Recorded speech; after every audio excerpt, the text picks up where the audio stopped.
Hello, hello, hello. Welcome to Kernels of Truth, brought to you by Progress Kentucky. Thank you so much for joining us this week. Really excited about the show we have put together for you. We're going to cover a couple of important Kentucky political news items in our News of the Week segment.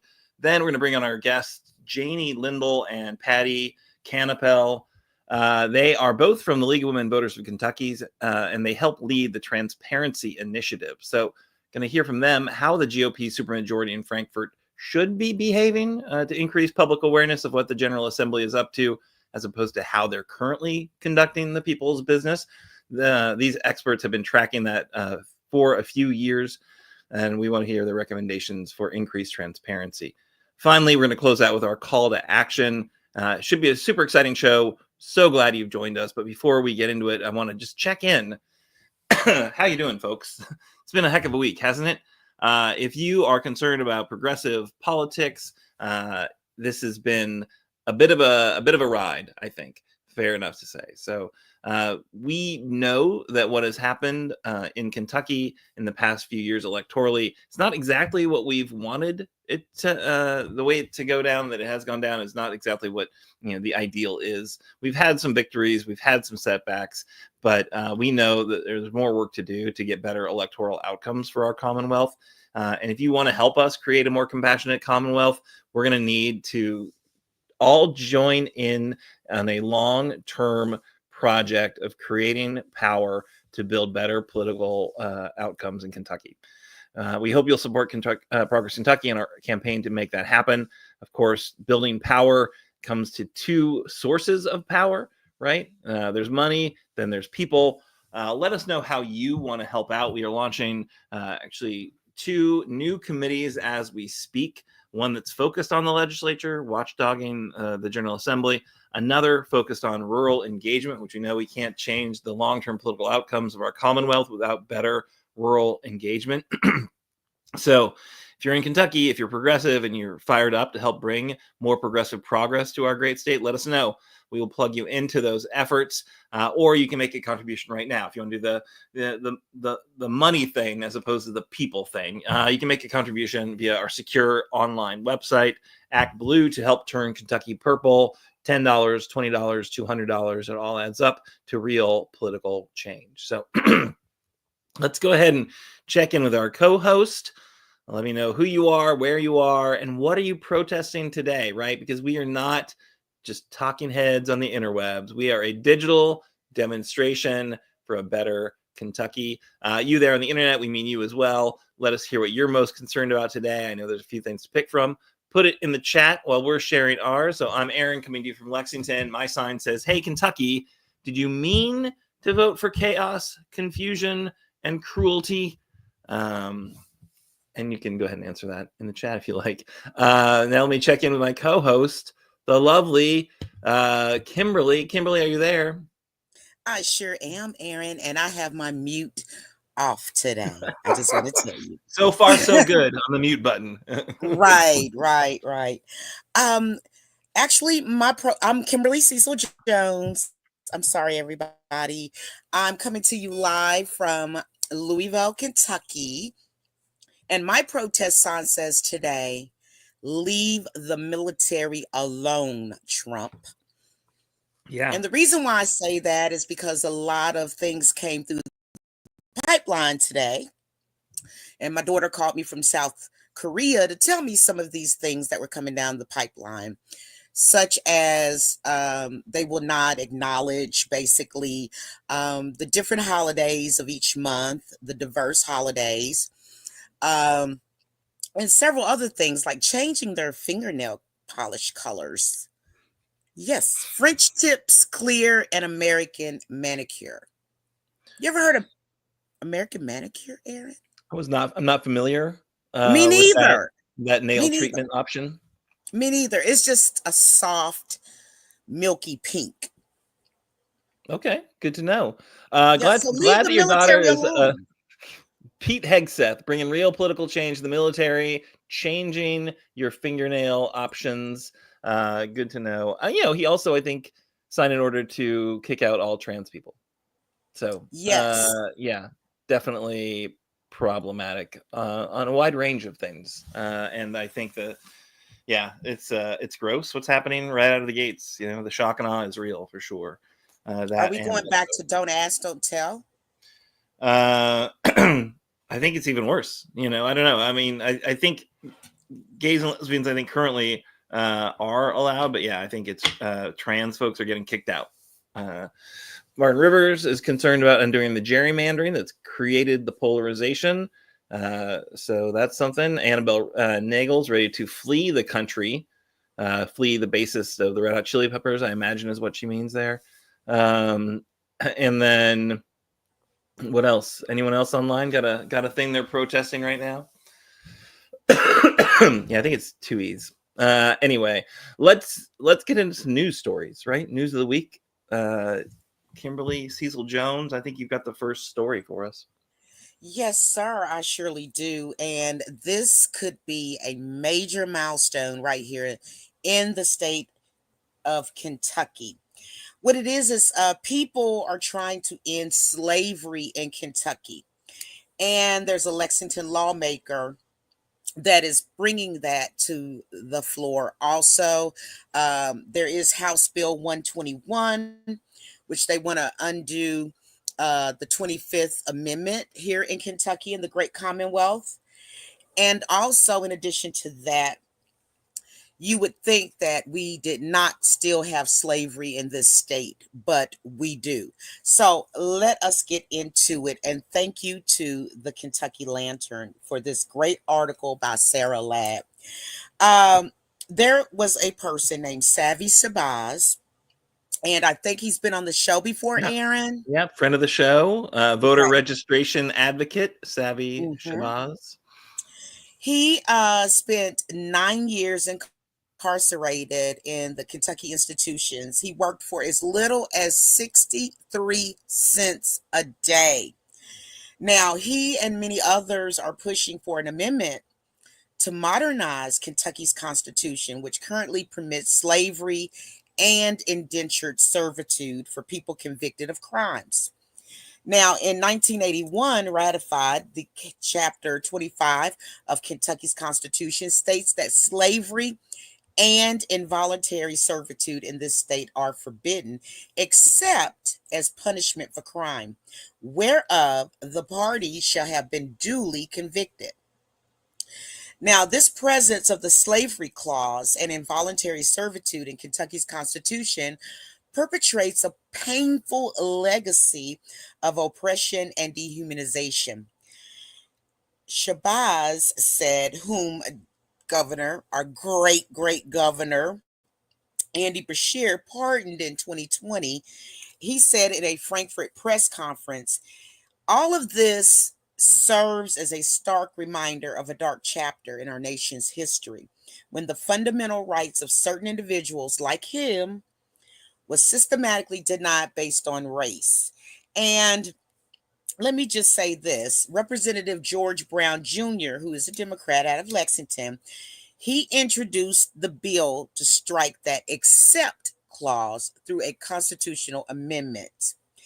Now, the 13th Amendment, that's our federal amendment, abolished slavery for all intents and purposes. However, slavery still exists. And we have been crying the alarm on this for many, many times, that in our prison systems, they are used as modern day slaves. And some people could possibly say, well, they did wrong. It only serves them right. You could have that view if you wanted to, but actually it's still not fair to get 63 cents a day for work that you or I may get paid $20, $25, $30 an hour to do. It makes no sense. So these kind of things cause negative effects, especially when they get out of prison. I've known many of people that have been to prison, and every last one of them, when they come out, they're totally different. It does something to them. It filters up through the system, creating destruction of health, exploitation of resources, labor, destruction of the family. destruction of self-agency, destruction of dignity, corruption, inhumane conditions, unsafe conditions, PTSD, increase in addictions, recidivism, all kinds of things that we really don't want. And recidivism is that, you know, the old saying, they still have your number, your inmate number on a bed, and they're waiting for you. So, Mr. Sabaz, he has lived this, and he's been doing demolition work in Louisville, Kentucky, doing demolition work for 60 cents a day, which has put him at risk of long-term fallout. Part of the reentry process is whether you are on parole, where you have to report to a parole officer, maybe weekly, bi-weekly, or monthly. And sometimes there's a long stretch if you show yourself to be very trustworthy, you keep a job, or whatever the case may be. However, Brown's House Bill 121 can turn into a much bigger situation, a much bigger pot of gold at the rainbow. And it could also go into a larger prison reform bill, because we don't want to have a slave state. I like that. Really kind of, we're already looking bad here in Kentucky as it is, but this just makes it worse. And unfortunately, I myself didn't even know that we still had this in our Constitution in the state of Kentucky. Now, right now in Kentucky, there are 37,000 people, according to the Prison Policy Initiative data, that the majority, 19,000, are in state prisons. Now, the PPI, which is the Prison Policy Initiative data, shows Black Kentuckians and Kentuckians of color are overrepresented in detention. Wow, it's like we didn't know that. We all knew that. Kentucky is about 9% Black as a total and 87% white, according to the United States Census Bureau. But prison populations are 21% Black and 76% white. Prisoners in our county jails are 18% Black and 79% white. So as you can tell, we said that Kentucky was basically 87% white. So in the county jails, 79% of white people are in county jails and 76% are in prison. It's kind of running a line. It's still under how many people are actually in the state of Kentucky. But we said Kentucky is 9% Black. But check this out. The prison population is 21% Black, and white prisoners in county jails are 18% Black. Right there, here in the county jails. So is this going to be successful? Representative Brown said that he's yet to have a conversation with Republican lawmakers about the legislation, but hopes to do so when they reconvene next week to finish the 2025 session. So his hope is always that we'll follow along with the 13th Amendment and just abolish this totally. So in 2022, they struck down a proposed amendment because Kentucky voters have a mixed record on changing the Constitution.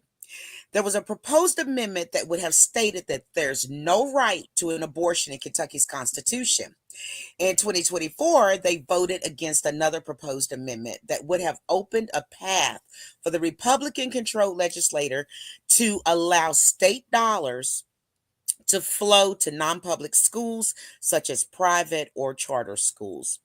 However, they did approve an amendment that further prohibits people who are not U.S. citizens from voting in Kentucky elections that same year.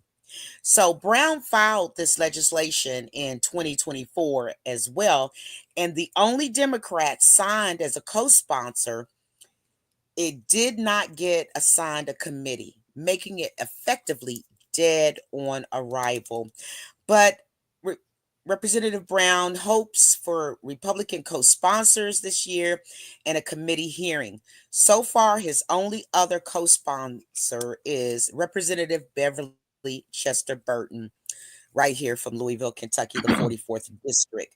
So we are really hoping that the Republicans will get on board. And you probably say to yourself right now, why wouldn't they get on board? Right? I mean, we don't want to be a slave state. And we don't want people doing demolition work, whether they're incarcerated or not, for 60 cents on the hour when they should be making $20, $25 an hour. And most times people are in prison because of societal issues, economic issues, and treated less than. So hopefully this will go through, Aaron. I'm hoping, because this has been going on for decades and it has been totally wrong. What do you think, Aaron? Yeah, no, I think it's outrageous that Savvy was paid less than $1 a day for his work while in prison. Right, that's offensive. The idea that our Constitution allows indentured servitude for folks who are, incarcerated is offensive. I will say that this, it's great they did a press conference. It's great that George Brown has filed the bill, but it's a little troubling that he hasn't talked to any Republicans about it yet, because I just don't think that's a successful strategy. I mean, let's just be honest. There's like a super duper majority of the GOP has a super duper majority, and they don't do things because it's the right thing to do. They do it based on, personal relationships and, conceptions of how it's going to play with their base.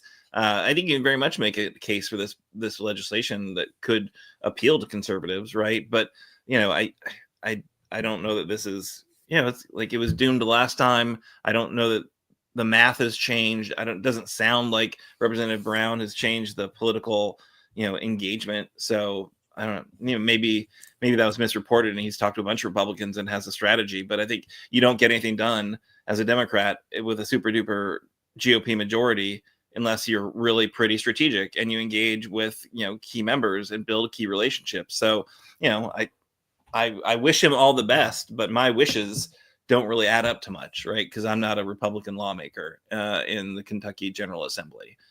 So I wish we had, things that ran on merit, but my hunch is this is not going to go anywhere. It's, like, I don't know. I saw an article earlier about Senator Reggie from Lexington. He's got a bill to increase the minimum wage, and that's an awesome bill. And we obviously should have a minimum wage that's above the federal minimum, which is horrible and inadequate, right? So Reggie's bill would, take it to, I think, $15 an hour eventually. But these are all good things. I think Reggie's, I think, a really strategic lawmaker. So I'm really hopeful that he's got some, collaborations and partnerships. But I have a hard time seeing the GOP supermajority getting behind a minimum wage increase. I think some of these things are like marker bills, and we should absolutely get them moving because it's outrageous that they would block them. These are very, very valuable and popular initiatives. But, I think it's also the reality of the situation. It's just challenging to get anything moving that the Republicans haven't come up with on their own, right? So I think kudos to lawmakers for doing the right thing, but I think we should be very clear-eyed about the expectation for this legislation, right? And be working to figure out how you get some of these Republicans to go the right way. So Reggie Thomas, I think, I'm sure he's having lots of those conversations, and he's quite strategic. Martin Rivers said that he doesn't. Nope. Did we lose your audio, Kimberly? Yes. Now, Martin Rivers, huh? I was saying about Martin Rivers. He put on here. Can you hear me now? I can, yes. Thank you. I sound like a Verizon commercial. Can you hear me now? He says, I don't know the answer here. Is passing House Bill 121 more important than addressing violence that jailers or correction officers do to inmates, both adults and youth? Mr. Rivers, actually, we have laws for that. There are concrete laws about the violence done to inmates. However, there is no law right now that says that they cannot treat these inmates as virtual slaves. So that's the only difference with that. All of this is important equally to me, but one is already in law and the other one isn't. So there's a lot I of think innocent people in prison too. there's a lot of reform needed in our criminal justice system for sure, and I think harsher penalties for jailers who do the abuse that's clearly been documented in our incarceration system of incarceration. That's certainly something that should be addressed, and no one disputes that. Let me do this next story, and then we're going to get to our guests. Really excited to hear about increasing transparency in the General Assembly. But this is it's a state level story, but it's coming out of federal action. So this is a story from the Lexington Herald Leader, Bill Estep and Beth Musgrove, talking about how federal agents have detained a man in a local court in Kentucky because of the Trump deportation plan. So this is kind of a first where federal authorities were acting under Trump's executive order, arrested somebody after his appearance on a state court charge. And this is, I think, the first time that John Reynolds, who's a former circuit judge in Fayette County, said his client, Clemente Martinez Juarez, went to district court in Madison County on a drunken driving charge. He pled guilty, was sentenced to 27 days in home incarceration. And as he left the courtroom, he was stopped by folks with badges and Homeland Security investigators that asked Martinez for his identification. And then they said he was in the country illegally, and they were detaining him. So when he asked if they had the attorney asked if they had a warrant or a court order, the agent said they're operating under the executive order from President Trump, which is not a warrant or a court order. He's been an attorney since 1997 and never seen a case in which immigration authorities arrested someone in court. District Judge Robert Jennings, who was on the bench Monday in Madison County, said the federal authorities had not notified them that would be doing enforcement at the judicial center. So yeah, some pretty interesting developments in how the feds are using state courts. And I think Martinez, his attorney said he didn't know if he was in the country illegally, but he's been in the United States for many years. He runs several crews for a construction company. He's a pretty successful guy. He's obviously been paying taxes, and the law that he apparently broke, of course, is coming into the country illegally, which makes, I guess, anyone who's here without proper documentation a criminal.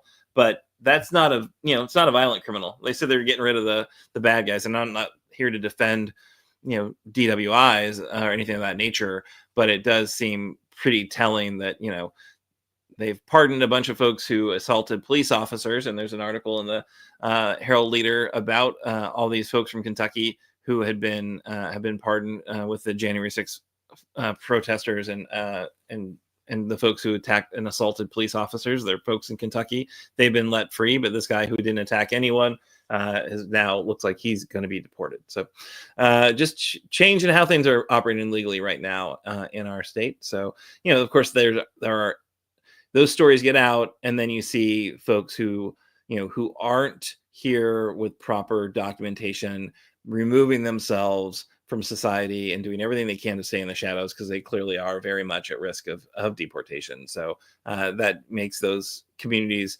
actually more vulnerable to violence and crime, and less likely to come to the authorities for things that all of us should utilize if we're living here. We should all have safety, but this is the new day, I guess, we've got here in Kentucky and across the country. So, Kimberly, any thoughts on that story?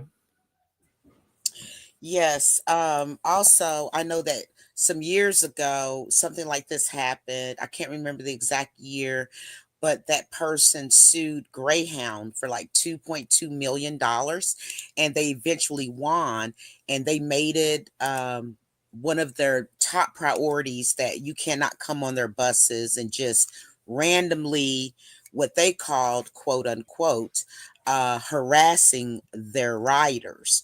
So they've tried to do that again. ICE. Oh, If you're going to ride a Greyhound and the police or whomever is looking for a specific individual and they have reason to believe that individual is on that bus, that's one thing. But just to get on the bus and start harassing citizens and customers of Greyhound, they don't tolerate, but they tried them also. And I just feel like this is going to be a mess. It's going to be a mess because they try to deport these people back to the countries of which they came. And look at Colombia. They're like, yo, we don't want them. You keep them. So I also saw an article right before I came on the show today that, what is it, Guantanamo, where they keep the terrorists? yeah, in Cuba? Yeah, they're going to put a lot of the detainees there. So I just think it's going to be a mess. A lot of people have been sounding the alarm, no matter what the color of your skin, no matter what your accent is or where you came from. You need to have your papers in order. Make sure you're carrying your birth certificate on you. Proper identification on you, because also we have been alerted that they have been also detaining actual American citizens.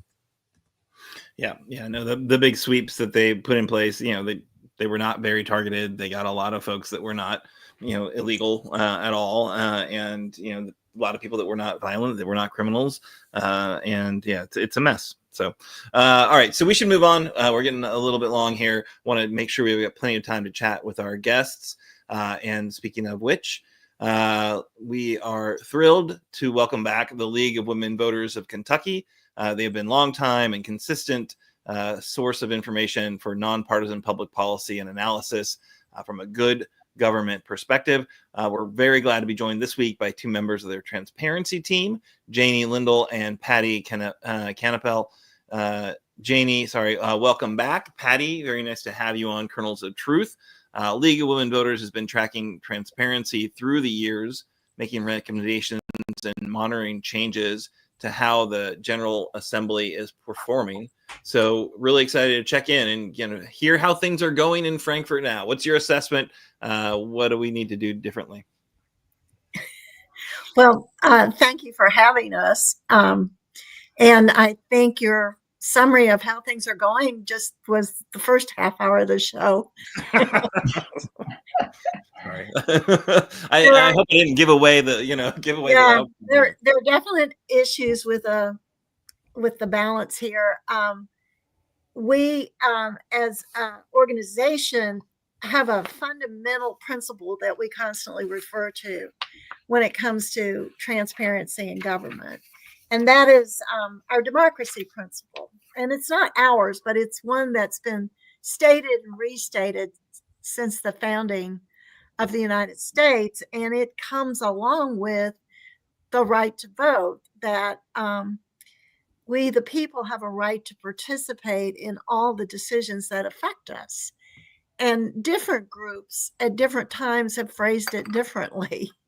But from the right to vote to the right of people who have disabilities to be able to share in the decisions about what happens to them, you name a group, they've had a version of this slogan and principle, which is when decisions are made, we get to have a voice. And that's what our transparency study is about. Wonderful. So yeah, you did the study. What are the highlights or the lowlights? What's going on right now in transparency in Frankfort? Well, Patty, you want to speak to that? Well, first of all, I do want to just let the audience know that the League is a nonpartisan organization and that our whole mission is about the informed and active participation of citizens in our democracy. So that's why transparency and public participation is so important to us. And so we started last year, our legislative liaisons who've followed the legislature for years had a perception that bills were being increasingly fast-tracked in ways that cut the public out of the process. So we decided to look at the evidence, was this perception accurate? And we looked back at the legislative record all the way back to 98, which was as far as we could go. And we were able to document that, yes, some form of this fast tracking had always occurred, but it had been a very small percentage of the bills that were passed.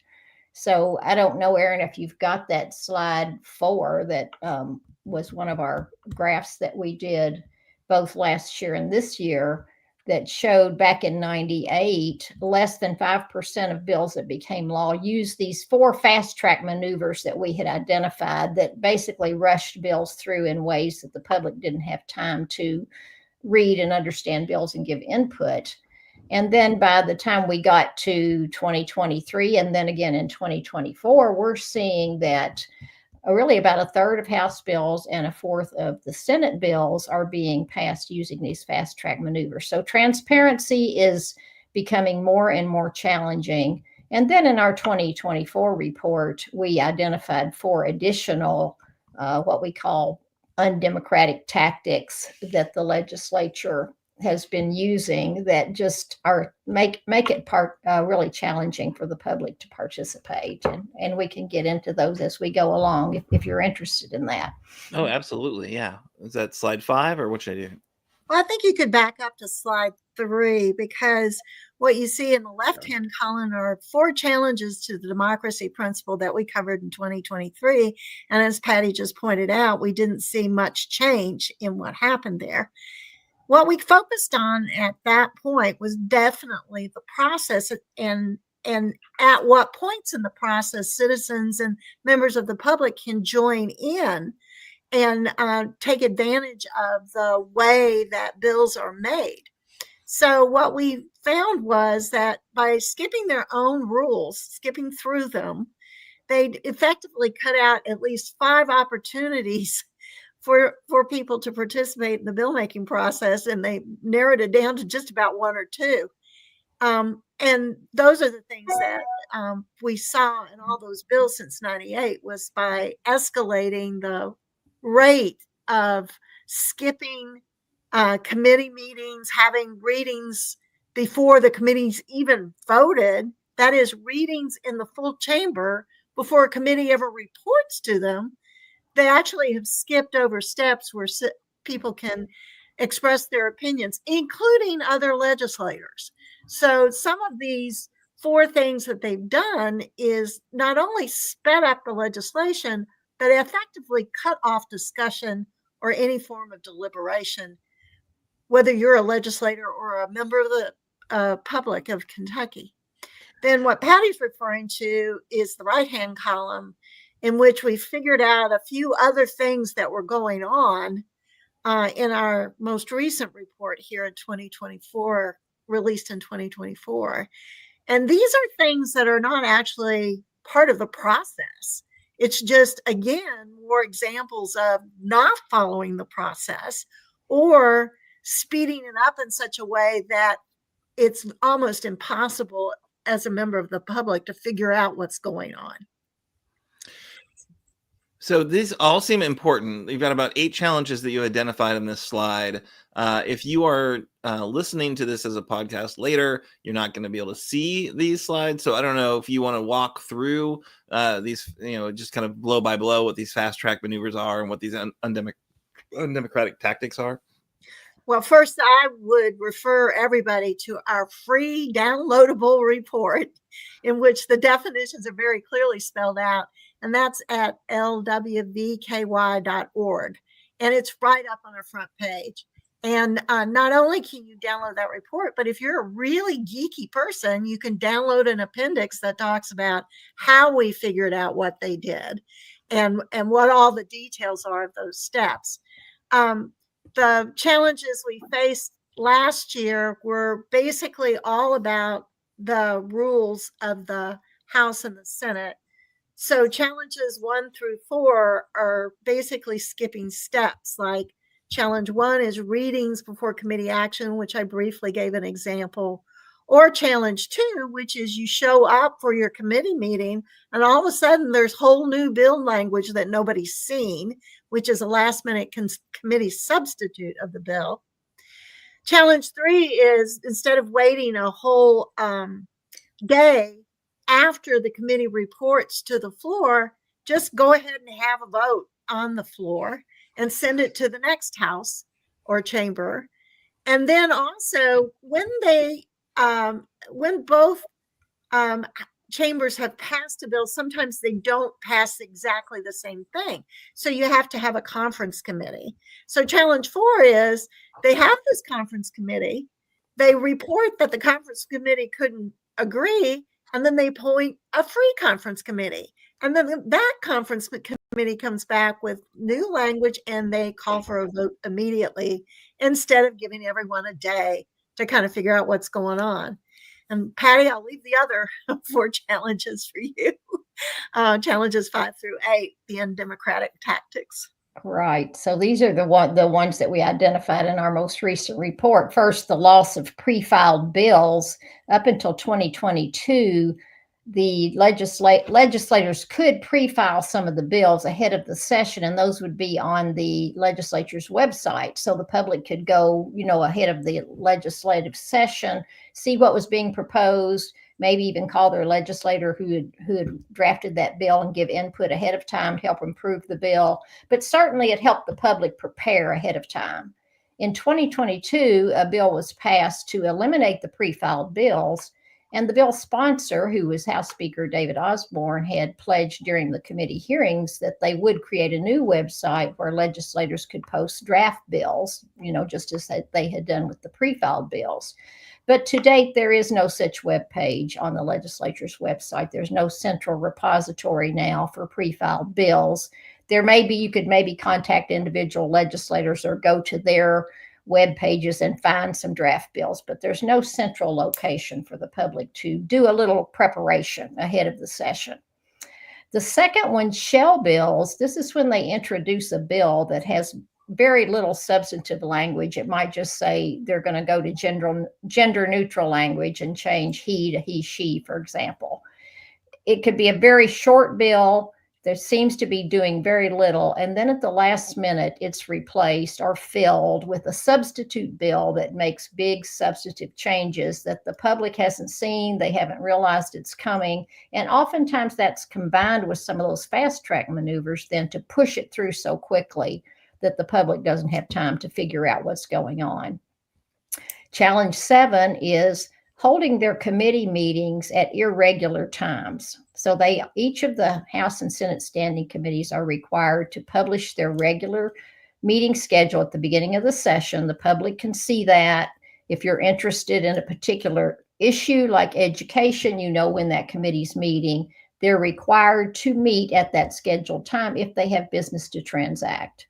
But what we have been seeing is that too often they're not making good use of those committee meetings, the scheduled meetings early in the session. Then as we get later in the session, they start to call meetings at irregular times instead of having used those earlier when people know what to expect. They may announce on the House floor one night, we're going to meet tomorrow, which is not the regular time. The public may or may not know it. They may or may not be able to change their schedule to be there to speak on a bill or to hear the discussion of a bill. So once again, it makes public participation very challenging because those meetings, that's the one time the public can actually sign up to speak. So if you don't know when they're meeting, then you're out of luck. And then finally, just records that people can look at. There's a constitutionally required journal of proceedings that both chambers are to publish after the session. We found those are lagging by several years, so they're behind on publication. And then many of the standing committees, in fact, most of them do not publish minutes of their meetings. So if you want to go back and see what the discussion was like, how a person voted, who was presenting, what were the issues for and against a bill, you simply cannot find those minutes. And all of those just make it difficult for the public to be informed and active participants in our democracy. Yeah, these are all definitely problematic. It seems like they're important areas for improvement. But of course, the only way to get improvement is to have a body that wants to improve. And it seems like that you just rattle off, one of these changes was brought about by, the leader of the party.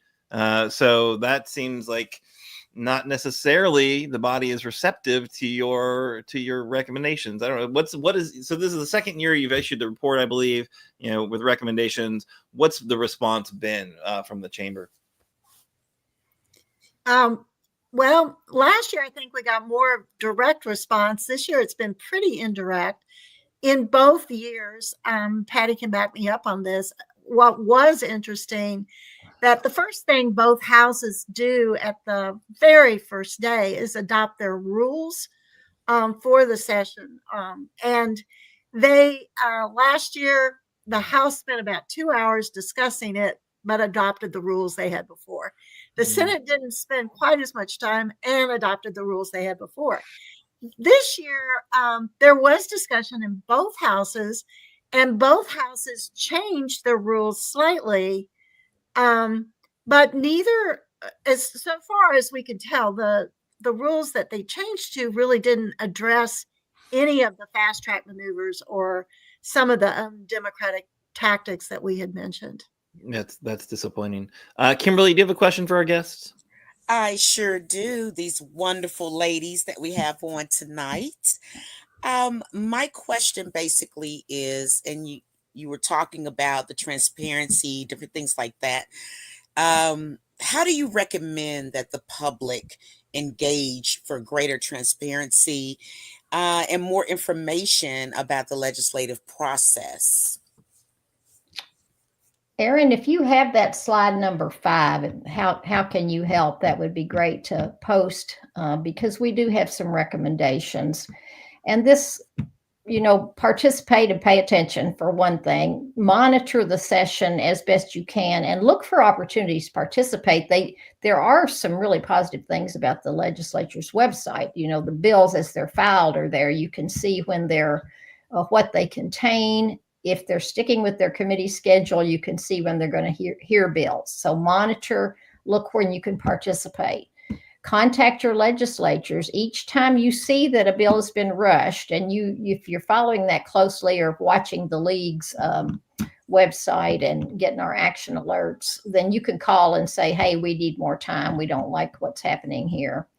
Certainly just to be an advocate, to raise awareness when we know this is happening, put it out on your social media, let your friends know, write to the editor. And of course, there's always the peaceful protest, and we've seen that happen. If we can't work through the process as it's laid out, then we may need to gather and just, remind the lawmakers through peaceful protest that this is what we expect, that we, the people, have a right to participate in decisions that affect us. And certainly shouldn't be number 5. These are not really in any kind of order, but vote. And if you're aware of representatives that do not value citizen input, that are cutting citizens out, they work for us. So, let's pay attention to that, and let's get folks in there who believe in the democracy principle. That's great. Go ahead. I know, it's wonderful. I got one more question before I let you ladies go here.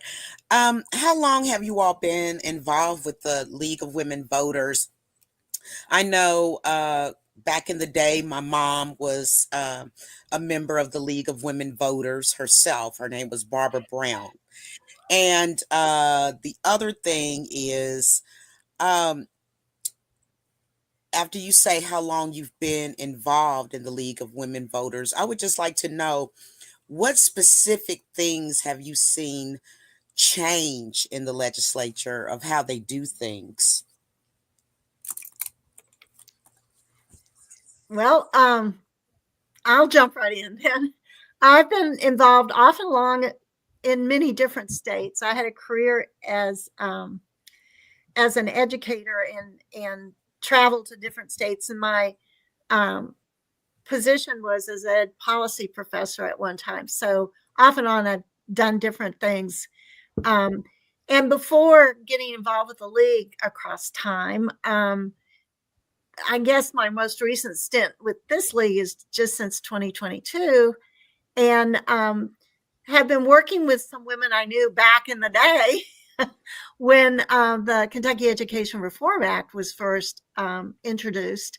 And I knew people and watched the legislature at that point because I was preparing people to be principals and school administrators. And when I was watching the legislature, the thing that struck me the most at that time was there was a lot of deliberation and discussion. There was, for example, when the budget came up, there would be many, many meetings over the summer and into the session in which they had full discussions and calculated and recalculated appropriations and revenues. And that was one of the concerns that I kind of saw in the 2020s, is that it didn't seem to have as much deliberation going on. Yes, and I'll just say I've been involved with the league for about 8 years, and I think our report shows pretty vividly how things have changed in the legislature over the past 26 years, at least, that the transparency has sadly been diminishing. So the last time before league, I had also monitored the legislature back in the 1990s when the Kentucky Education Reform Act was passed. And I would agree with Janie and our legislative liaisons as well, that we feel in the past that we saw more deliberation, more opportunities for the public, and the data clearly shows that has been diminishing. Well, this is really important work. We're so appreciative of you taking time to share it with us and our viewers. And we'll put the link to the report in both the comments here on the video, but also in our show notes. So if you're listening to the podcast, you can find it easily. So folks can, really dig into it and take action to encourage our lawmakers to be more transparent, to allow for more opportunities for the public to engage as they do the people's business. Not a closed door business to railroad through or ram through their agenda that they've set up ahead of time in closed door sessions, right? Because it does seem like the tendencies are not great right now, and the only way they get better is if we call them out on it and urge them to be better and let them know that we're not going to accept the current status quo, the trajectory that transparency and public engagement opportunities are clearly on right now. So Patty and Janie, thank you for your work and thank you so much for your time. Thank you for having us. Of course. Always lovely to hear from the league for sure. And now I think we're going to do a quick call to action. This is one that we've talked about a few different times. We even did a show all about it.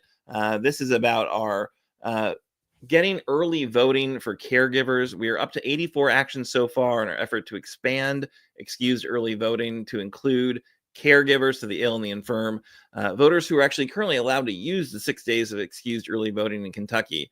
So as a lot of our friends listening probably know, there are 3 days of no excuse early voting. Folks, in the most recent election, that Thursday, Friday, and Saturday before the Tuesday election, what folks experienced were a lot of long lines, right? So if you're trying to vote early, there were a lot of really long lines for the no excuse early voting. That works against the ill or the infirm and their caregivers. So utilizing the 6 days before no excuse days will allow for shorter lines, increased flexibility, exactly what those folks need to utilize their right to select our representatives and to weigh in on ballot measures. So please do take action.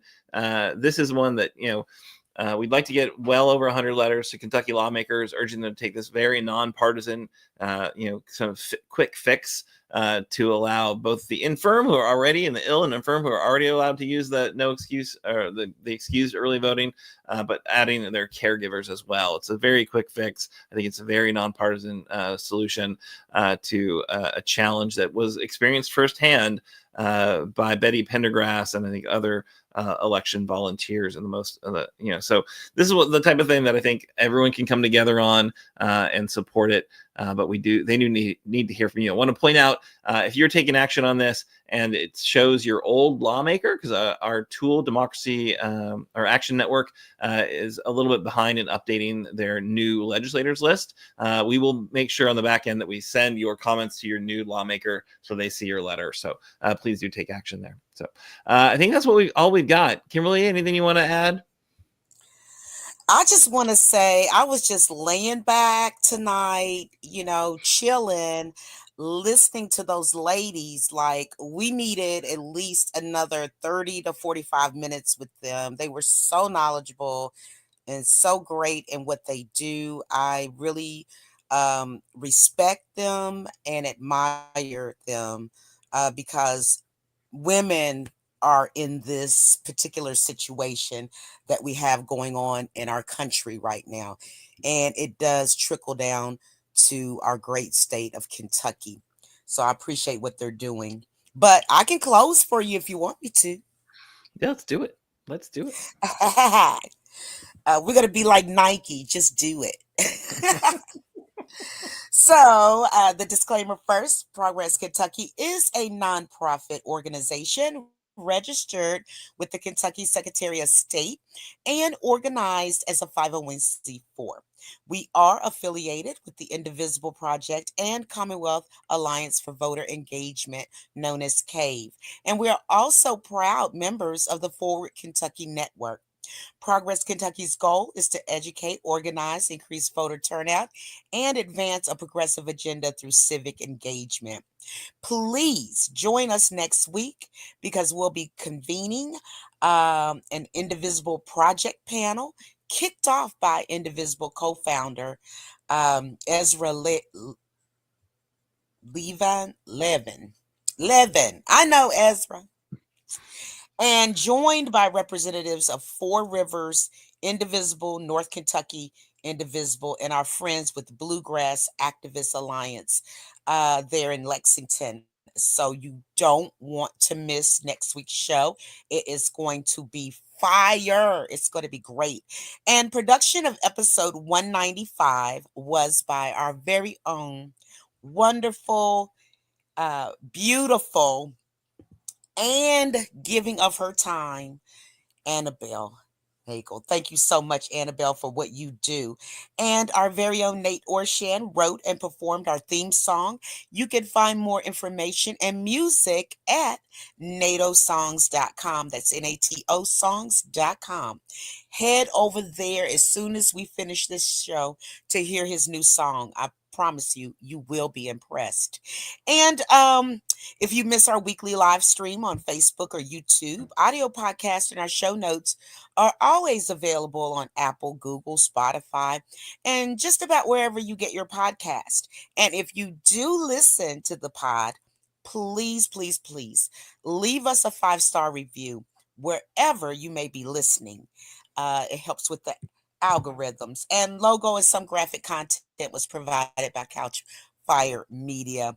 So thank you so much, ladies and gentlemen, to our viewers and our listeners. We will see you again next week.